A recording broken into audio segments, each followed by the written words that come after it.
एक ही जमीन या मिट्टी पर दो बीज एक साथ अंकुरित होते हैं। जहाँ एक बीज धीरे धीरे बढ़ता है, अपनी जड़ों को मजबूती से जमा कर धीरे धीरे सीधा और अडिग रहना सीखता है, वहीं दूसरी ओर एक बीज लताओं या क्रीपर का रूप लेकर आगे बढ़ती है, क्योंकि उसे बढ़ने का आसान तरीका दिखता है किसी मजबूत पेड़ का सहारा लेना। यह बढ़ने में अपनी ऊर्जा को खर्च नहीं करती, क्योंकि उसे मालूम होता है कि उसे दूसरे पेड़ पर निर्भर रहना है, जो उसका संरक्षण करेगा, उसका पोषण करेगा और उसे बचाएगा भी। पर किसी बड़े तूफान के बाद भी पेड़ अपने आप को मजबूती से संभाले रखता है।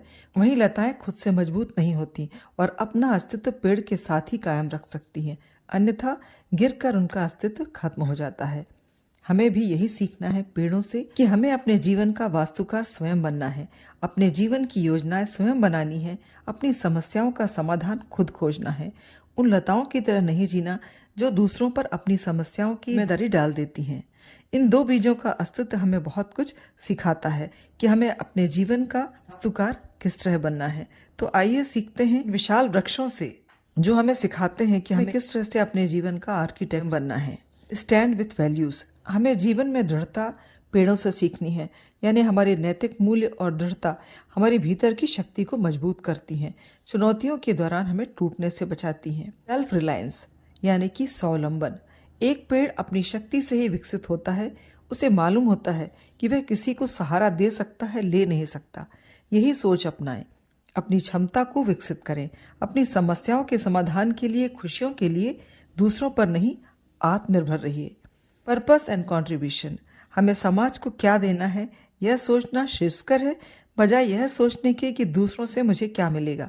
जो भी आप देने के लायक हैं, ज्ञान या कोई भी किसी भी तरह की मदद के लिए हमेशा तत्पर रहिए। ठीक उसी पेड़ की तरह इस पर रह के लताएं जिन्हें वह पोषण देता है और खुद की मजबूती भी कायम रखता है।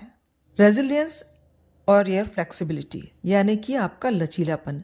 जीवन के उतार चढ़ाव, असफलताओं को स्वीकार करना, धैर्य और मजबूती के साथ उनका सामना करना। ना ही हमें अपना व्यक्तित्व उस बेल की तरह बनाना है जो लगातार दूसरों की मंजूरी, समर्थन और मार्गदर्शन पर निर्भर करे, बिना सहारे के स्वयं को असहाय महसूस करे। स्ट्रॉन्ग फाउंडेशन यानी कि मजबूत नींव। लताओं की जड़ें उथली होती हैं और तना कमजोर। ऐसे व्यक्तित्व वाले व्यक्ति के मूल्य की, ज्ञान की कमजोरी उसे हर छोटी समस्या में तोड़ देती है और विचारों में दृढ़ता की जगह लचीलापन लाती है। विचारों में और मूल्यों में दृढ़ता विशाल वृक्षों की तरह होनी चाहिए, जो किसी भी तूफान में विचलित नहीं होते। सेल्फ आइडेंटिफिकेशन यानी कि आपकी अपनी पहचान। लताओं का अपना कोई स्वरूप या संरचना या स्वभाव नहीं होता।